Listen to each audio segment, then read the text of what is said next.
श्री शिवाय नमस्तुभयम। दोस्तों, आप सभी लोग जानते हैं कि 27 फरवरी 2025 यानी गुरुवार के दिन फाल्गुन अमावस्या पड़ रही है दोस्तों। और यह वह गुरुवार है जो फाल्गुन महीने में पड़ने वाला सबसे बड़ा अमावस्या है, क्योंकि यह फाल्गुन महीने में पड़ रहा है। और आप सभी लोग जानते हैं कि फाल्गुन अमावस्या का 27 फरवरी से शुरू होकर 28 फरवरी तक चलेगा। गुरुजी ने कहा कि इस फाल्गुन महीने का अपना एक अलग महत्व होता है। फाल्गुन महीने में आपके पितर इस धरती पर आते हैं, और अगर हम उनको प्रसन्न करने के लिए कोई भी उपाय करते हैं तो वह आपसे प्रसन्न हो जाते हैं। तो दोस्तों, इस फाल्गुन अमावस्या के दिन आपको यह उपाय अवश्य ही करना चाहिए। और दोस्तों, आप सभी लोग जानते हो 27 फरवरी 2025 यानी गुरुवार के दिन फाल्गुन अमावस्या का अगर सबसे बड़ा कोई उपाय है तो वह एक चुटकी काला तिल वाला उपाय है। तो दोस्तों, इस अमावस के दिन आप लोगों को इस एक चुटकी काला तिल वाला उपाय को जरूर करना है।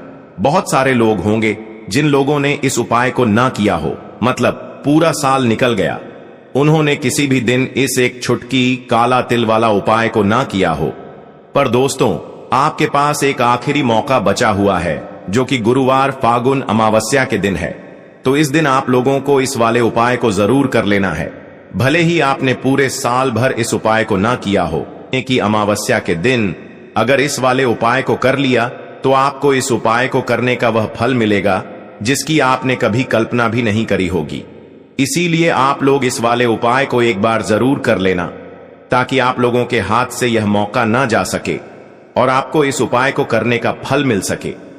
दोस्तों, यह उपाय पंडित जी ने अपनी अभी की ही शिव महापुराण की कथा में बताया है, जिस उपाय को आज हम आपको बहुत अच्छे से समझाने वाले हैं। इस वीडियो को देखने के बाद इस उपाय को समझने के लिए आपको कोई और वीडियो को देखने की जरूरत नहीं पड़ेगी। तो चलिए दोस्तों, उपाय को शुरू करते हैं। देखिए, यह इस फाल्गुन महीने के अमावस्या के दिन यह इतना खास होता है, इतना महत्वपूर्ण होता है। देखा गया है कभी कभी बड़े बड़े पूजा पाठ अनुष्ठान से जो मनोकामना पूर्ण नहीं होते, वह फाल्गुन महीने के दिन एक छोटे से उपाय करने से ही आपकी मनोकामना पूर्ण हो जाती है। और बहुत सारे लोगों ने इस उपाय को किया भी है और उनको इस उपाय को करने का फल भी जरूर मिला है।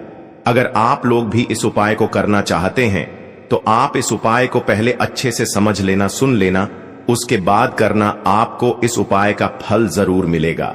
और इस उपाय को कर लेने से आपके घर में चाहे किसी भी प्रकार की दुख और समस्या क्यों ना चल रही हो, आपको उसका कारण भी नहीं पता है कि भाई यह समस्या किस कारण से चल रही है। उसका कुछ भी कारण हो सकता है, जैसे पितृदोष हो सकता है या किसी भी तरह का मंगल दोष भी हो सकता है। तो इस दिन आप लोगों को एक चुटकी काला तिल वाला उपाय कर लेना है। यह एक ऐसा उपाय है जिस उपाय को अगर किसी विशेष दिन पर किया जाए तो भाई उस विशेष दिन का जो है वह तो हमें मिलता ही मिलता है। पर हमने उस दिन पर इस एक चुटकी काला तिल वाला उपाय को किया है तो हमें उससे भी बड़ा फल मिलता है, और फल बहुत जल्दी मिलता है, क्योंकि आप इस उपाय को बहुत ही बड़े और विशेष दिन पर कर रहे हो। तो चलिए अब उपाय के बारे में बात करते हैं, लेकिन उससे पहले आप लोगों को यह जानना आवश्यक है कि आखिर यह उपाय किस समय करना है, किसको करना है और कैसे करना है। तो चलिए हम आगे आपको वीडियो में एक एक करके बता देते हैं। लेकिन उससे पहले अगर आप लोग हमारे चैनल पर नए हैं तो हमारे चैनल को सब्सक्राइब कर लेना, और इस वीडियो को लाइक करके कमेंट बॉक्स में श्री शिवाय नमस्तुभयम ओम नमः शिवाय जरूर टाइप कर देना। तो दोस्तों, इस एक चुटकी काला तिल वाला उपाय को हमें इस फाल्गुन महीने के अमावस्या के दिन कैसे करना है, किसको करना है, किस समय करना है और कहां पर करना है, यह सारे सवालों के जवाब आपको इस वीडियो में मिल जाएंगे। और जो ये वीडियो देखेगा भाई, उसको एक चुटकी काला तिल वाला उपाय जरूर करना चाहिए, क्योंकि इस दिन काला तिल का भी बहुत ही बड़ा और विशेष महत्व होता है। और जब बात आ जाए एक चुटकी काला तिल वाला उपाय की, तो यह सोने पर सुहागा वाली बात हो जाती है, और यह एक बहुत ही बड़ा उपाय हो जाता है इस फाल्गुन महीने के अमावस्या का। तो अब दोस्तों, इस एक चुटकी काला तिल वाला उपाय को आखिर करना किसको है, सबसे पहले हम लोग वह बात जान लेते हैं। तो देखो, घर की जो बड़ी माताएं बहनें होती हैं, उन माताओं बहनों में से कोई भी एक बड़ी माता बहन इस वाले उपाय को कर सकती है। और दोस्तों, अगर आप चाहे तो अपने घर में से सभी सदस्यों को भी इस उपाय को करवा सकते हैं। अगर किसी व्यक्ति की खुद की कोई मनोकामना है, खुद की कोई दुख और परेशानी है जो कि वह अपने लिए ही करना चाहता है, इस वाले उपाय को तो वह खुद अपने लिए भी कर सकता है। बाकी अगर कोई घर में से ऐसा है जो कि अपने पूरे घर परिवार की सुख और शांति के लिए यह वाला उपाय करना चाहता है, तो भाई वह भी कर सकता है। उसमें भी कोई दिक्कत वाली बात नहीं है। कहने का मतलब यह है कि इस उपाय को हर एक सदस्य भी कर सकता है और पूरे घर परिवार के सदस्य के लिए घर की बड़ी माताओं बहनों में से कोई एक माता बहन भी कर सकती है। माताएं बहनें अगर घर में उपस्थित ना हो या वह यह वाला उपाय ना कर पा रही हो, तो फिर घर का कोई बड़ा सदस्य भी इस एक छुटकी काला तिल वाला उपाय को कर सकता है। चाहे फिर वह पुरुष ही क्यों ना हो, उसमें कोई भी दिक्कत वाली बात नहीं है। उसके बाद में दोस्तों, जो अगला प्रश्न निकल कर आता है वह यह आता है इस उपाय को लेकर कि आखिर इस उपाय को हमें किस समय करना है, सुबह के समय करना है कि शाम के समय करना है। तो देखो, इस वाले उपाय को आप लोग सुबह के समय भी कर सकते हो और शाम के समय प्रदोष काल में भी कर सकते हो। अब अगर आप पूछो कि भाई साहब सबसे उत्तम समय कौन सा रहेगा इस एक छुटकी काला तिल वाला उपाय को करने का, तो हम आपसे बस यही कहेंगे कि इस उपाय को आप सुबह के समय करेंगे तो ज्यादा बेहतर होगा। बाकी अगर शाम के समय भी करेंगे तो भी अच्छा होगा, उसमें कोई भी दिक्कत वाली बात नहीं है। तो अब दोस्तों, जो अगली सबसे बड़ी और महत्वपूर्ण बात आती है वह यह आती है कि सुबह अगर हम उपाय को करेंगे तो हमें कितने बजे से ले कितने बजे तक के बीच में करना है, और शाम के समय प्रदोष काल में करेंगे तो हमें कितने बजे से लेकर कितने बजे के बीच में करना है। तो देखो, सुबह जितनी जल्दी हो सके आप उपाय को करने की कोशिश करना। बाकी अगर किसी कारणवश लेट भी हो जाओ, थोड़ी देर भी हो जाए, तो 10 या 11 बजे तक भी आप उपाय कर लेना, पर 12 बजे से ज्यादा देरी ना हो। ठीक है, इस बात का ध्यान रखना। उसके बाद में दोस्तों, अगर शाम के समय प्रदोष काल की बात करें, प्रदोष काल का जो समय होता है वह शाम के 6 बजे से शुरू हो जाता है। मतलब शाम के 6 बजे से लेकर 7 बजे के बीच का जो समय होता है, यह समय प्रदोष काल का समय होता है। इस उपाय को 7 या 8 बजे के बीच में भी कर सकते हो। मतलब शाम के 8 बजे से रात 9 बजे के बीच में आप कभी भी इस वाले उपाय को कर सकते हो। उसमें कोई भी दिक्कत वाली बात नहीं है। परंतु 27 फरवरी 2025 यानी गुरुवार के दिन, फागुन अमावस्या का के दिन कोशिश करना कि समय के अंतर्गत ही कर लो। किसी कारणवश ना कर पाओ तो थोड़ा देरी से भी कर सकते हो, आपको उपाय का फल जरूर मिलेगा। अब देखिए, बहुत सारे लोग हैं जिन्हें आइडिया भी नहीं होता है, जिन्हें थोड़ा सा भी अंदाजा नहीं होता है कि पी अगर हमारे हमसे नाराज हो जाए ना, तो जीवन में दुख ऐसे आते हैं ना कि हर जगह से हर तरफ से जीवन में दुख आता है। व्यक्ति अपने जीवन में पैसे को लेकर भी परेशान है, उसके पास पैसा आता भी नहीं है, आता है तो उसका पैसा खर्च बहुत होता है ना। साथ ही साथ उस घर के बच्चों के अंदर आपको चिड़चिड़ा स्वभाव बहुत दिखेगा। उस घर में लड़ाई झगड़ा बहुत ज्यादा होगा, जहां कहीं ना कहीं थोड़ा सा भी पित्त दोष है। अब पितृ नाराज कैसे होते हैं? देखिए, बहुत बार बहुत सारी चीजें जाने अनजाने में हमसे ऐसी हो जाती हैं जिससे कि हमारे पितृ जो है यह हमसे नाराज हो जाते हैं। अब हमेशा आप ध्यान रखें कि कितने भी उपाय आप कर ले, कितनी भी पूजा पाठ कर ले, पितरों को प्रसन्न करना बहुत जरूरी होता है ना। पूजा पाठ भी बहुत जरूरी होती है। उसी तरह से हमेशा अपने पितरों को प्रसन्न करना चाहिए, क्योंकि अगर आपके पितृ प्रसन्न रहेंगे तो आपके जीवन में सब कुछ उत्तम होता है। तो चलिए बात कर लेते हैं कौन सा उपाय है और कैसे करना है। तो देखिए, आपको करना क्या है, आपको यहाँ पर एक छुटकी काला तिल लेना है। अब यह जो काला तिल होता है यह श्री हरि विष्णु से भी जुड़ा हुआ है, और काला तिल जो होता है यह हमारे पितरों से भी जुड़ा हुआ है। जितने भी उपाय हम अपने पितरों को प्रसन्न करने के लिए लेते हैं, है ना, करते हैं, मतलब जितने भी उपाय उसमें तिल जरूर होता है। काला तिल सफेद तिल की बात नहीं कर रहे हैं। 2 तिल होते हैं ना, एक काला एक सफेद, तो एक छुटकी काला तिल लेना है। और जिस जल से आप स्नान करते हैं उसमें एक छुटकी काला तिल आपको डालकर ही स्नान करना है। अमावस्या की तिथि, जिस दिन अमावस्या की तिथि है उस दिन, और साथ ही साथ आपको थोड़ा सा गंगा जल भी डालना है। देखिए, जब भी जैसे आपके घर के आसपास कहीं भी मान लीजिए पवित्र नदी नहीं है, गंगा माता नहीं है, तब आप क्या करेंगे? गंगा जल तो हर किसी के घर में होता है ना। थोड़ा सा ही आपको गंगा जल डालना है, एक चुटकी काला तेल डालना है और हर हर गंगे बोलकर आपको स्नान करना है। इतना उपाय आप कर लीजिए और फिर देखिए आपके जीवन में कैसे चमत्कार होता है। यहाँ पर आपके पितृ भी आपसे प्रसन्न होते हैं, श्री हरि विष्णु की कृपा आपको मिलती है। और ऐसा समझ लीजिए कि रातों रात आप देखते हैं कि आपके जीवन में धन भी आना शुरू हो जाता है। जीवन के बड़े बड़े दुख और कष्ट भी आपके जीवन से भागने लगते हैं। इतना ज्यादा चमत्कार होता है। एक छुटकी तिल और गंगा जल अपने जल में मिलाकर जो व्यक्ति स्नान कर लेता है, उसके जीवन में वह रातों रात चमत्कार देखता है। तो जो लोग चाहते हैं ना कि जीवन से हर तरह का दुख दूर हो जाए, हर तरह की समस्या परेशानी कष्ट दूर हो जाए, उन्हें तो विशेषकर फाल्गुन महीने की अमावस्या के दिन एक छुटकी तिल डालकर और गंगा जल डालकर स्नान जरूर करना चाहिए। करके देखिए, इस बार आप अमावस्या पर खुद अपने जीवन में बहुत बड़ा बदलाव और चमत्कार देखेंगे। पूरी सच्ची श्रद्धा से ही उपाय आपको करना है।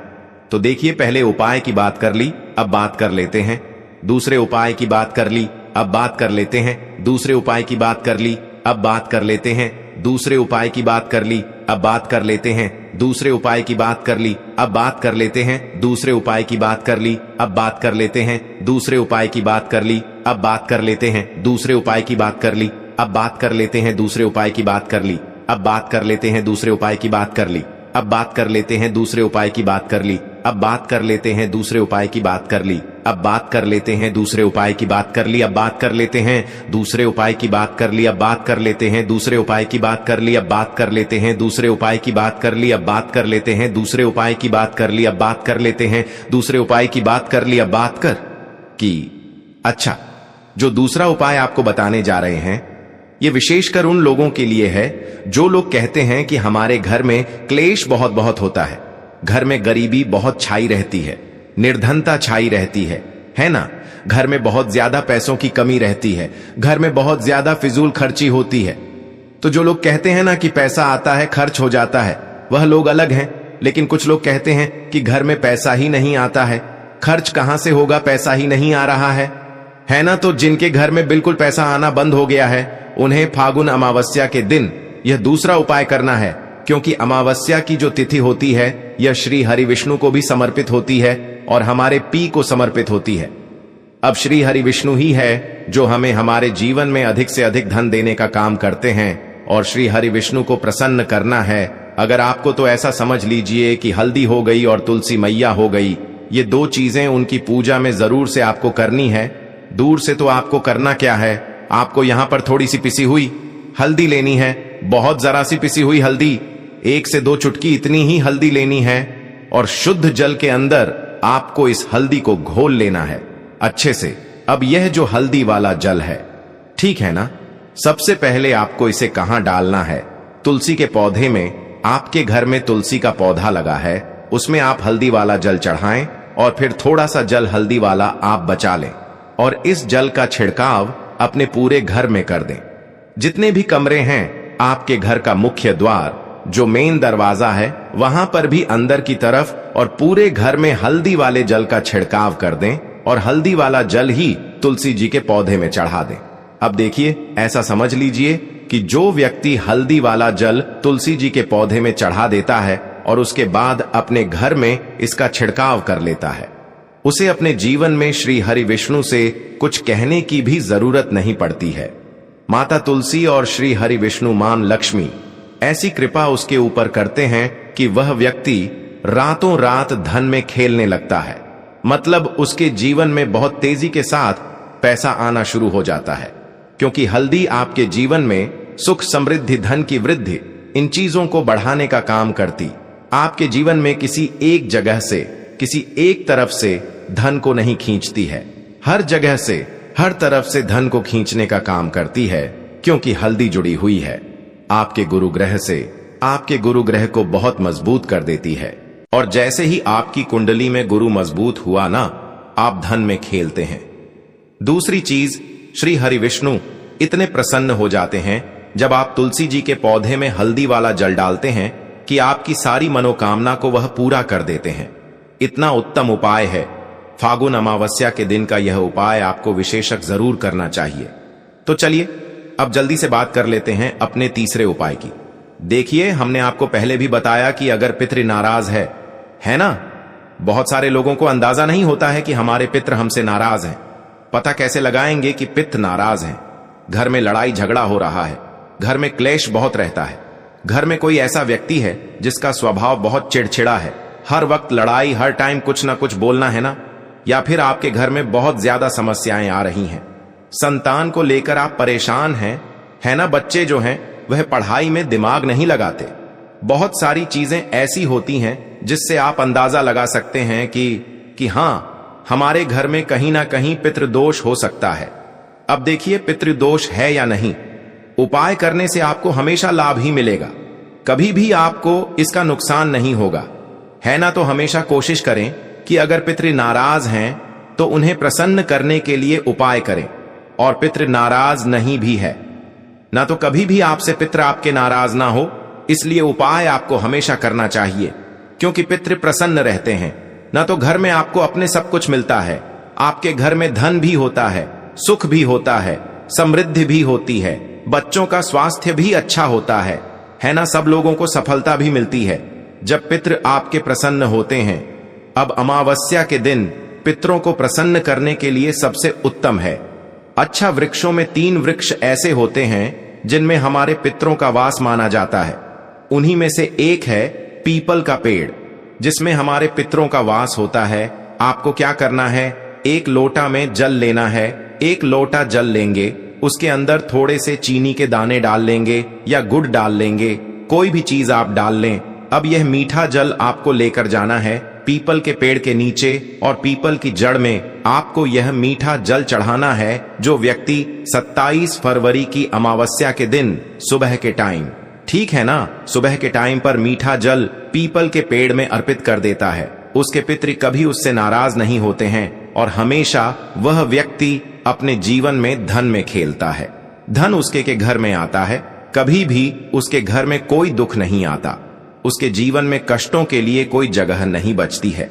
तो कोशिश करें कि पितृपक्ष अमावस्या के दिन अपने पितरों को प्रसन्न करने के लिए यह उपाय आप विशेष कर करें, क्योंकि जिनके साक्षात दर्शन हमें होते हैं वह एक सूर्य भगवान हो गए, चंद्रदेव हो गए हैं ना, और जितने भी वृक्ष होते हैं ना, इनके भी हमें साक्षात दर्शन होते हैं।